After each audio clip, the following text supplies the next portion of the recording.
సమాజంలో శాంతి భద్రత పరస్పర నమ్మకం ఉన్నప్పుడు మాత్రమే ఉత్సాహపూరితమైన పండుగల్ని జరుపుకోగలమని ఉత్తరప్రదేశ్ ముఖ్యమంత్రి యోగి ఆదిత్యనాథ్ అన్నారు. బుధవారం గోరఖ్నాథ్ ఆలయంలో సాంప్రదాయ హోలీ వేడుకల్ని ప్రారంభించిన అనంతరం ఆయన మీడియాతో మాట్లాడారు. హోలీ కేవలం రంగుల పండుగ మాత్రమే కాదని అది సామాజిక సామరస్యానికి, సమిష్టి ఆనందానికి ప్రతీక అని అభివర్ణించారు. వేల ఏళ్ల నాటి భారతీయ సాంప్రదాయాల్ని, పూర్వీకులు అందించిన వారసత్వాన్ని ప్రస్తుత తరం అంతే ఉత్సాహంతో కొనసాగించడం అభినందనీయమన్నారు.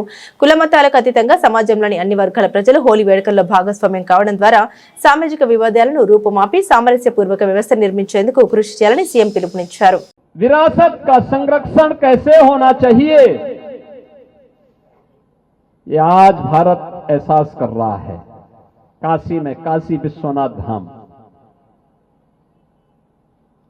अयोध्या में राम जन्मभूमि पर भगवान श्री राम के भव्य मंदिर का निर्माण, महाकाल में महाकालेश्वर का महालोक, केदारपुरी में भगवान केदारनाथ का भव्य धाम, बद्रीनाथ धाम क्या भव्य स्वरूप ले रहा. सोमनाथ का धाम हो या पुरी, जगन्नाथपुरी या रामेश्वरपुरी के भव्य स्वरूप का आनंद. ये भारत अपने विरासत पर गौरव की अनुभूति करता है क्योंकि भारत के पास यशस्वी नेतृत्व है.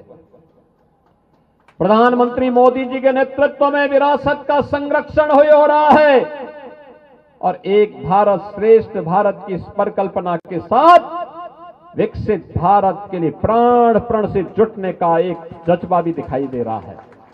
और इस जज्बे के साथ आज हम होली के इस पावन पर्व के साथ जुड़े हुए हैं.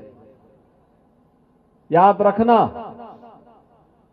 उत्तर प्रदेश तो गौरव भारत की आत्मा है और सब कुछ भारत के अंदर है. अयोध्या हमें एहसास कराता है राम की जन्मभूमि का. अयोध्या हमें एहसास कराता है जीवन में मर्यादा का. राम का चरित्र उस मर्यादा से जुड़ा हुआ है. काशी हमें हमेशा जीवन की जीवंतता का, जीवन की चेतना का प्रतीक है. जीवन में जीवंतता रहेगी तो हमें कुछ भी अभाव नहीं दिखाई देगा. काशी के अंदर ये चेतना सदैव शाश्वत चेतना वह काशी की चेतना होती है. आप ब्रज क्षेत्र में चले जाइए, कृष्ण कन्हैया की मथुरा वृंदावन में जाइए. पिछले 15 दिनों से होली के साथ पूरा मथुरा वृंदावन झूम रहा है.